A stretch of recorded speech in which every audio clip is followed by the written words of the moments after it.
Olá, ouvintes! Estamos de volta com mais um episódio do podcast Vamos Falar de Saúde da Rede de Hospitais São Camilo de São Paulo. Meu nome é Cecília e faço parte da equipe de marketing da instituição. E hoje iremos falar com o cardiologista clínico, Dr. Veloso. Olá, doutor, seja bem-vindo. O meu nome é Luiz Veloso e eu comecei no Hospital São Camilo em 1994, cuidando inicialmente do pronto-socorro e da cardiologia. Atualmente eu sou cardiologista clínico na unidade Pompeia e sou também professor no Centro Universitário São Camilo, na Faculdade de Medicina. Eu sou formado pela USP em 82 e tenho doutorado pela Universidade de São Paulo em cardiologia. Doutor, o que são doenças cardiológicas? Bom, as doenças cardiológicas, evidentemente, são as doenças que acometem o coração, mas não só o coração, como também os grandes vasos da caixa torácica. A gente divide as doenças cardiológicas em dois grandes grupos, que são as cardiopatias congênitas, que nascem com a pessoa, e as cardiopatias adquiridas. As congênitas, de modo geral, são tratadas pelo cardiologista pediátrico. Eu trato das cardiopatias adquiridas porque eu sou cardiologista de adultos. Então, diversos grupos de doenças podem acometer o coração. As membranas que envolvem o coração, que são chamadas de pericárdio, podem ser local onde ocorre a pericardite, que são doenças do pericárdio. Há doenças do músculo cardíaco, propriamente dito, que são as miocardiopatias e miocardites. Há doenças do revestimento interno do coração, principalmente as doenças das válvulas do coração, as valvopatias. Temos as doenças da circulação do coração, das artérias que irrigam o próprio coração, que são as doenças das artérias coronárias. Nós temos doenças do ritmo cardíaco, que são as arritmias, e finalmente temos as doenças que acometem a aorta torácica, que é o grande vaso que sai do coração, e as artérias pulmonares, que fazem a circulação pulmonar. Então são vários grupos de doenças do coração. Doutor, quais as doenças cardiológicas mais comuns? Das cardiopatias adquiridas, as mais comuns são as doenças das artérias coronárias e as doenças do músculo cardíaco. As arritmias também são bastante frequentes. Doutor Luiz, quais os fatores de risco para o desenvolvimento dessas doenças cardiológicas? Os principais fatores de risco para o desenvolvimento das doenças cardíacas adquiridas são as alterações dos lípides ou gorduras do sangue, as chamadas dislipidemias, principalmente as alterações do colesterol, a hipertensão, que é a pressão alta, níveis inadequados de pressão arterial, o fumo, que é um fator evitável e é responsável por uma grande quantidade de doenças, principalmente das artérias coronárias, e o diabetes, que mal controlado é um fator que torna a doença cardíaca mais frequente e surgindo em idade mais jovem. É evidente que um fator de risco para algumas doenças cardíacas é o histórico familiar, não é?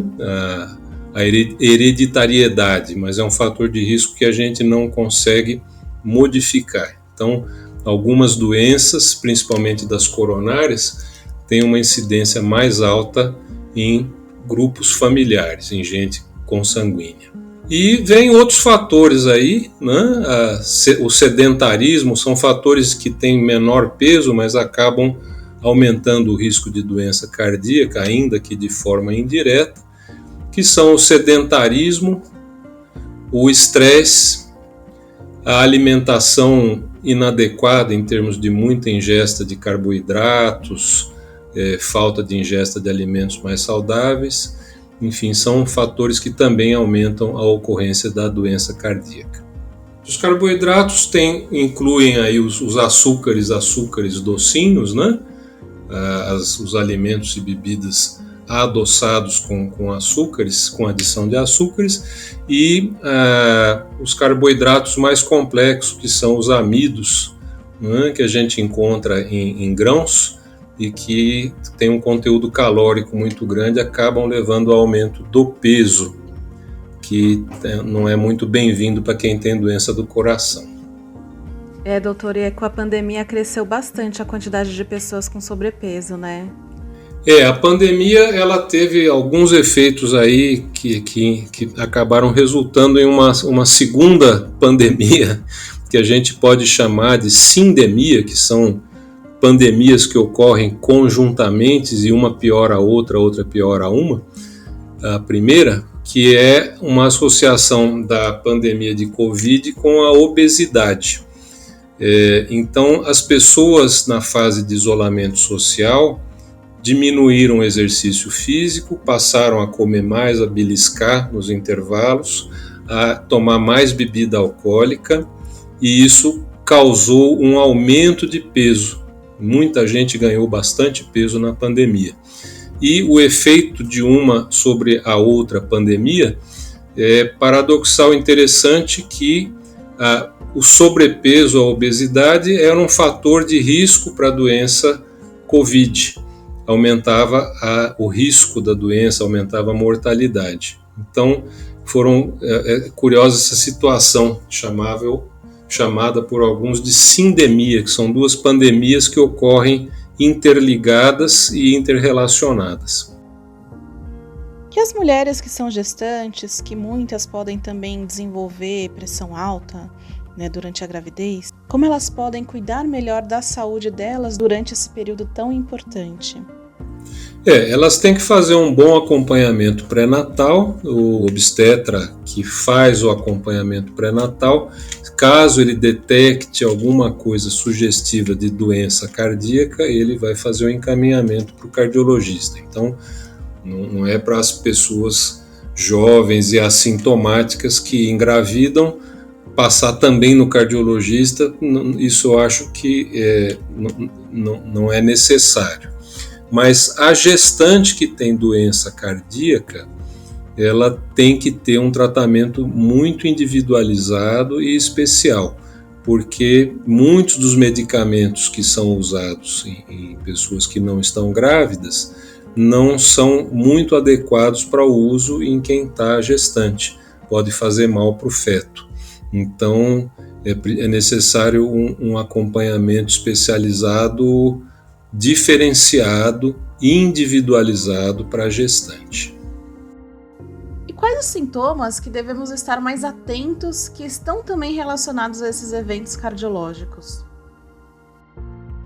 Os sintomas cardíacos mais comuns são a falta de ar, a dor torácica, dor no tórax, e a sensação do batimento cardíaco alterado, acelerado. Algumas doenças cardíacas podem também causar perda de consciência, desmaio ou situação de que vai desmaiar e não chega a desmaiar. Esse tipo de sintoma, principalmente quando for associado a exercício físico, ou seja, a pessoa começa a fazer atividade, fica com uma falta de ar muito fora do normal, muito fora do esperado, ou tem dor no peito, ou o coração dispara, ou tem tontura, sensação de que vai desmaiar. Quando está relacionado a esforço físico, tem uma possibilidade bem grande de ser decorrente de doença cardíaca. E também quando esse tipo de sintoma acontece de forma súbita, muito abrupta, inesperada, você está ali tranquilinho, sossegado, de repente vem uma dor no peito forte, ou de repente o coração dispara. Então são sintomas que mais comumente estão associados à doença cardíaca. Outras dão, aí já outro tipo, não vamos chamar de sintoma, mas são de sinais, são manifestações que a gente observa, é o inchaço nos pés, principalmente no final do dia, pode eventualmente estar relacionado também com algumas doenças cardíacas. Nossa, doutora, agora eu fiquei um pouco até preocupada, porque contando um caso meu, há muitos anos, né, eu trabalhava numa empresa, amanhã eu estava indo para o trabalho, meu coração começou a bater forte, tum, tum, tum, tum, tum, tum, tum, e aí deu um desconforto, não era nem uma dor, era um desconforto, assim, de que eu tive até que parar o carro, né, para mim foi bem assustador, né, porque eu não estava acostumada, né, nunca tive nenhum tipo de problema, assim, cardíaco, não me recordo de ter algum familiar também com algum tipo de problema assim. E aí, eu indo para o trabalho, né, eu senti essa dor, né, esse desconforto. Na situação de estresse, o coração habitualmente aumenta a frequência e a intensidade do batimento. Isso pode dar uma sensação de palpitação, de batimento alterado. Nesse caso, só pelo estresse, é uma coisa fisiológica, até um sinal de que o seu coração funciona normalmente. Mas existem doenças do ritmo do coração que podem dar esse tipo de sintoma também. Então tem formas disso ser abordado para fazer um diagnóstico de o que realmente se trata. Doutor Luiz, referente a exames, né, a formas de prevenção, aqueles exames que a gente tem que fazer periodicamente, que nem eu fiz agora há pouco tempo no ergométrico, né? Esse também é um dos exames que a gente faz como forma de prevenção e acompanhar a saúde do coração?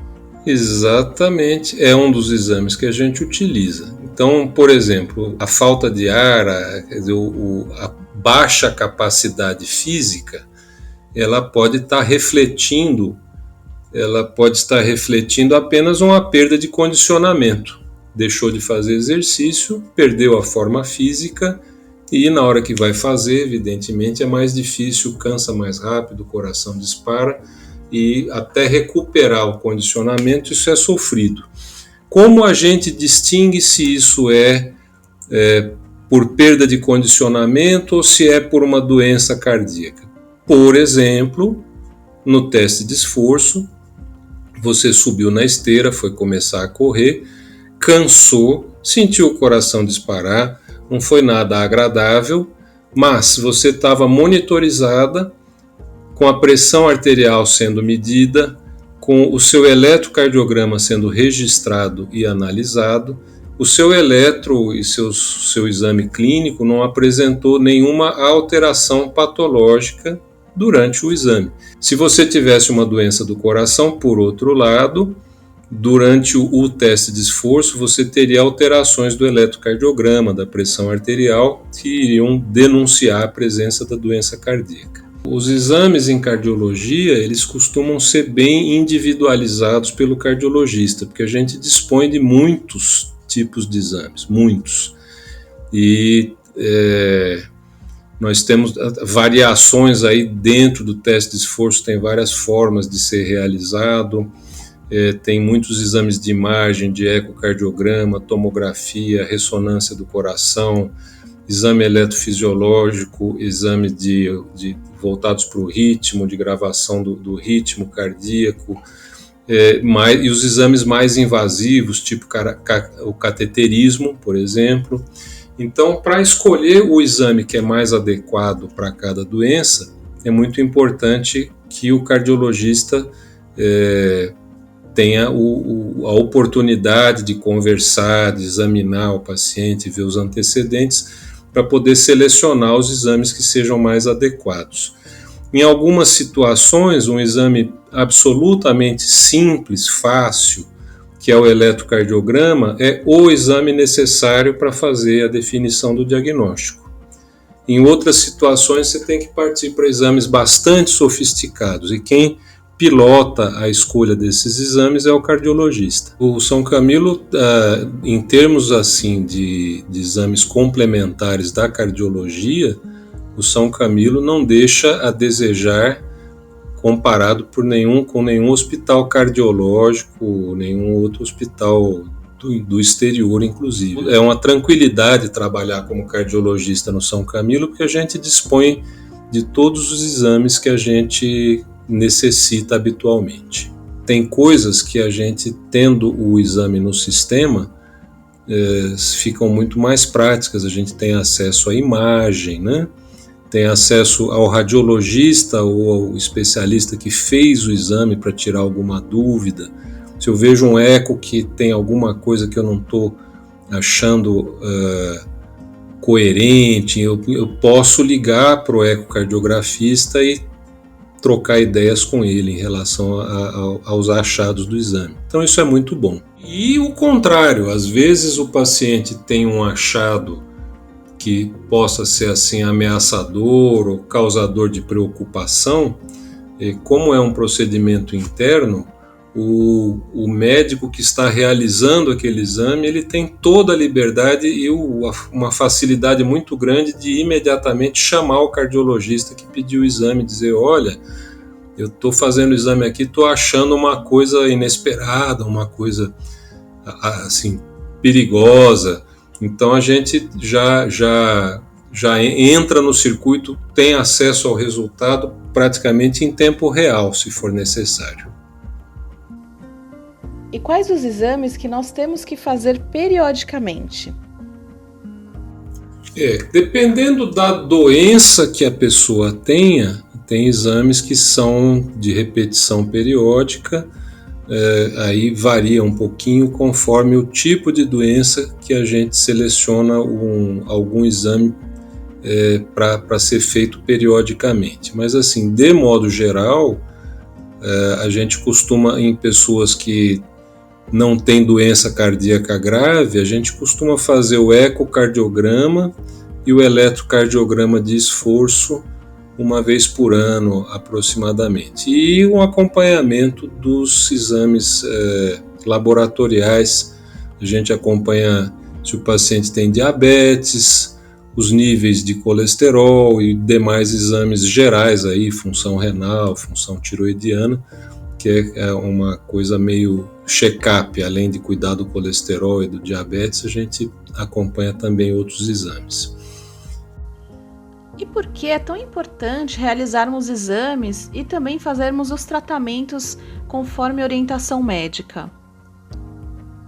O acompanhamento cardiológico, para quem não manifestou, não tem doença cardíaca, ele valoriza muito o controle dos fatores de risco, ou seja, evitar aquelas coisas que aumentam a ocorrência de doença cardíaca, manter o paciente com a pressão controlada, com diabetes controlado, com colesterol em níveis adequados, né?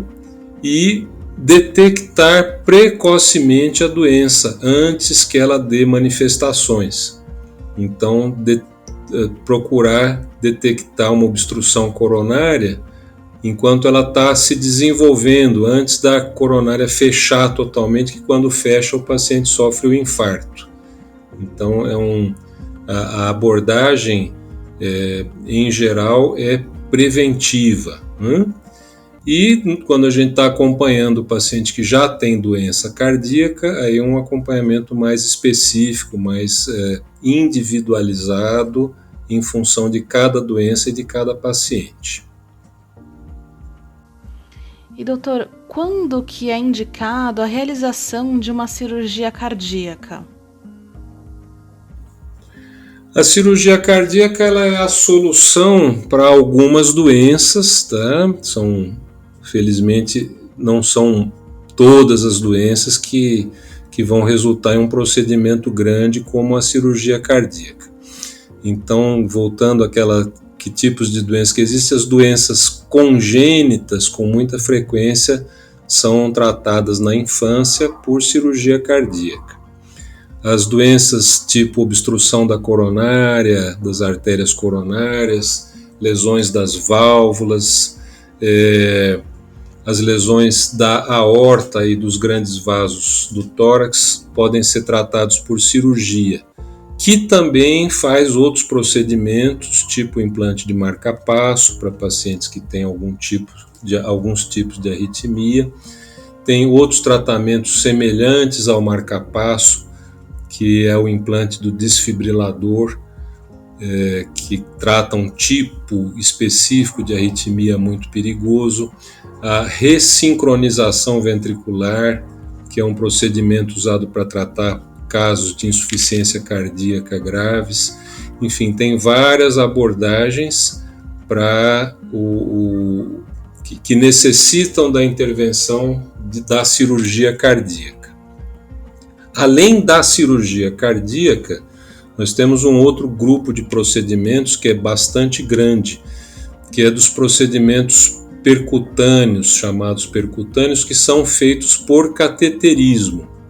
Então, que são as angioplastias coronárias, são os tratamentos de algumas lesões de válvulas feitos por cateterismo e não por cirurgia especificamente, que também é um grande campo de procedimentos dentro da cardiologia. E quais os procedimentos mais comuns para tratar as doenças cardíacas? Eu diria que, assim, dentro dos procedimentos que a gente faz para tratar a doença cardíaca, atualmente, o mais comum, o mais frequente é o tratamento da obstrução coronária por angioplastia com implante de stent ou sem stent em alguns casos. Isso é um procedimento feito pela hemodinâmica, é um procedimento feito pela chamada hemodinâmica intervencionista. Não é uma cirurgia com o tórax aberto, né? Não há corte, é feito por punção, por catéter, no caso a desobstrução das artérias coronárias, e que é feita em muitos casos pela hemodinâmica, e em alguns casos mais específicos tem que ser feito por cirurgia mesmo, com o tórax aberto, tá? A famosa cirurgia de ponte de safena. Uma dúvida, Dr. Luiz, que acho que é bem comum entre as pessoas, é a diferença, né, entre a cirurgia cardíaca e a cardiovascular. O senhor poderia explicar um pouquinho para a gente entender a diferença entre uma e outra? Na verdade, acho que é a mesma coisa, né? As pessoas confundem um pouquinho a cirurgia vascular ou o cirurgião vascular com o médico que trata das doenças cardiovasculares. A cirurgia cardíaca é um sinônimo de cirurgia cardiovascular. O cirurgião cardíaco, ele é um cirurgião, assim, pode-se chamá-lo de um cirurgião cardiovascular. Já o cirurgião vascular, ele lida com outro tipo de doenças, né? O cirurgião cardíaco, que faz a cirurgia cardíaca ou cardiovascular, ele lida com o coração e com os vasos, grandes vasos do tórax, a aorta, né?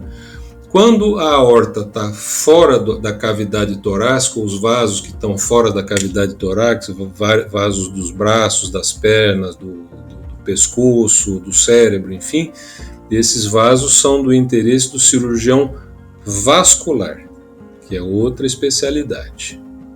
O cirurgião cardíaco, que pode ser também chamado de cirurgião cardiovascular, ele lida com as coisas que estão dentro do tórax, coração e grandes vasos.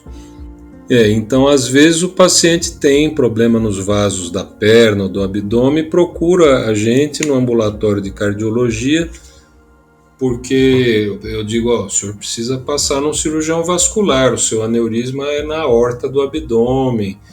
E aí ele diz, mas o senhor não é cardiovascular? Diz que não, aí é vascular só, sem cardio. Doutor, quais os riscos enfrentados durante a realização de uma cirurgia cardíaca?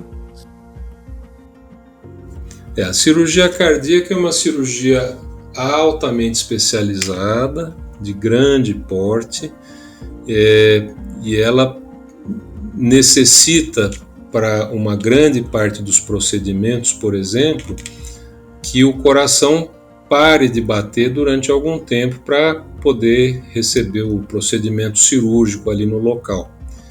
E como que se consegue isso? Se consegue isso utilizando uma máquina que faz a chamada circulação extracorpórea.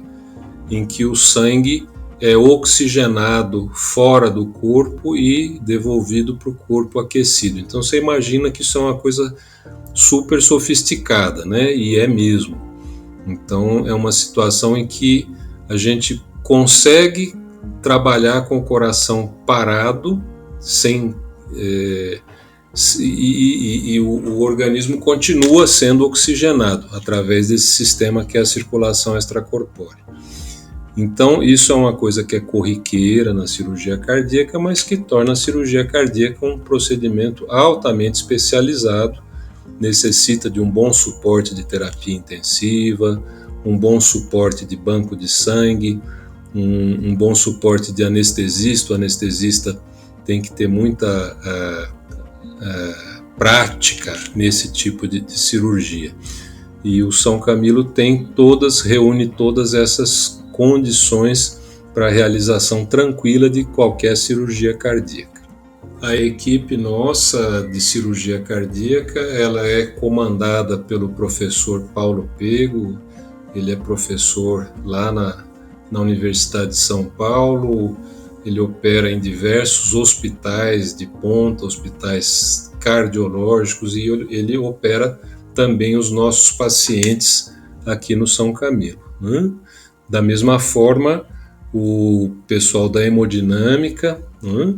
O Dr. Fábio Sandoli de Brito Júnior, também excelente, tem uma carreira universitária e atuação em diversos hospitais de grande porte. São pessoas que dentro do meio da especialidade são amplamente reconhecidos como sendo de primeiríssima linha.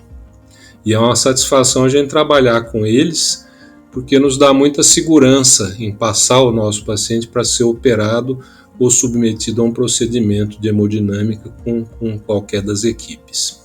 Como é o pós-operatório do paciente que realizou uma cirurgia cardíaca? A estrutura que dá suporte a um paciente pós-cirurgia cardíaca é uma estrutura complexa e que demanda ser montada com muito carinho, com muito cuidado. E eu posso dizer que o São Camilo montou muito caprichosamente essa estrutura, que é uma estrutura multiprofissional, né? Com enfermeiros com treinamento específico para aquilo, fisioterapeutas, nutricionista, equipe de nutrição enteral e parenteral, o suporte de banco de sangue, o suporte de laboratório clínico, tudo tem que estar funcionando muito bem e muito bem coordenado. Isso o paciente não percebe, é como você dirigir um automóvel que tem uma mecânica, um desenho assim super avançado. Você senta nele e você realmente não percebe, você só percebe se tiver defeito, né? Só o que te chama a atenção, mas essa estrutura o São Camilo tem. E para o paciente é uma experiência que é curta, mas não é uma experiência insuportável, mas não é evidentemente agradável você estar no pós-operatório de cirurgia cardíaca na UTI. Não é agradável, mas a gente procura tornar essa passagem o mais breve e principalmente o mais segura possível. Normalmente, antes da cirurgia, a gente dá para o paciente uma preliminar do que ele como vai ser a experiência dele no pós-operatório. Então, ele vai despertar numa UTI, vai despertar ligado a fios, catéteres, monitores, coisas que tocam alarmes. Aí, basicamente, a mensagem que a gente passa é para ele não se assustar com aquilo, porque ele não está grave. Ele não é um doente grave, ele é um paciente que foi submetido a uma cirurgia cardíaca e todos aqueles monitores são necessários para a segurança dele no pós-operatório. Então a gente vai dando uma preliminar para o paciente, para ele não acordar apavorado achando que ele está numa situação crítica, que ele está indo mal. Ele está indo bem. Todo paciente em cirurgia cardíaca está cheio de coisa pendurada, coisas que apitam, coisas que acendem e que piscam, que são os monitores e suporte que a gente usa em toda a cardíaca. E a monitoração desses pacientes precisa de uma série de equipamentos que são sofisticados, bem calibrados e tal, para que a gente possa se antecipar a qualquer alteração que possa trazer risco para o paciente. Então essa monitoração ela visa a trazer o máximo de segurança e conforto para o paciente no pós-operatório. Dr. Luiz, tem alguma história de paciente ou alguma história que o senhor vivenciou que lembra até hoje e gostaria de compartilhar conosco? Eu vi um caso recente que assim, me marcou pelo impacto que ele teve na estagiária. Nós temos uma estagiária da Faculdade de Medicina que está terminando o estágio dela agora e que teve um impacto, assim, ela teve aquele encanto. Um paciente jovem, diabético, que começou com uma dor no peito em casa, e veio ao pronto-socorro com 30 minutos de dor no peito. Foi feito um eletrocardiograma, foi constatado que ele estava tendo um infarto agudo, bem grande, e ele foi para o setor de hemodinâmica e em um tempo absolutamente curto, essa artéria foi aberta pela angioplastia que a gente mencionou, colocado um stent. O infarto foi interrompido, foi um infarto pequenininho, num paciente jovem que, se não tivesse vindo a tempo e não tivesse o recurso de abrir aquela coronária que estava fechada, ele teria tido um infarto imenso e ou iria morrer ou iria ter uma insuficiência cardíaca que iria piorar muito a qualidade de vida e encurtar muito a expectativa de vida dele. E isso para nós é natural, quer dizer, uma vida, literalmente uma vida salva por uma estrutura que incluiu um pronto-socorro apto a fazer o diagnóstico em tempo curto e a hemodinâmica apta a salvar aquela vida 24 horas por dia. Isso para mim não é novidade, para mim não comove, porque eu estou no São Camilo e vejo isso acontecer diariamente há mais de 20 anos. Mas para ela foi comovente, ela disse, nossa, salvou a vida desse cara, esse cara tem filho pequeno. Ela ficou assim, comovida, achei bacana. É melhor ir à toa pro hospital do que deixar de ir quando está com infarto, porque às vezes aí não dá para se arrepender, né? O pronto-socorro é apto aqui a realizar os exames necessários, a acionar as especialidades necessárias, é um pronto-socorro muito resolutivo. E é interessante porque a estagiária da faculdade está fazendo estágio atualmente na cardiologia, ela passa por outros hospitais, que às vezes são hospitais que não têm os mesmos recursos que a gente tem no São Camilo. E ela fica pensando, se fosse no hospital X, que não tem hemodinâmica, que o eletro não tem o mesmo acesso, o paciente talvez morresse.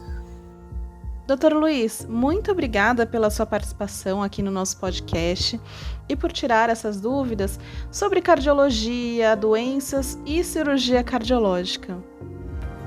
E você que está ouvindo essa edição do Vamos Falar de Saúde, fique ligado e não deixe de acompanhar, seguir e favoritar os podcasts da Rede de Hospitais São Camilo de São Paulo na sua plataforma de áudio preferida.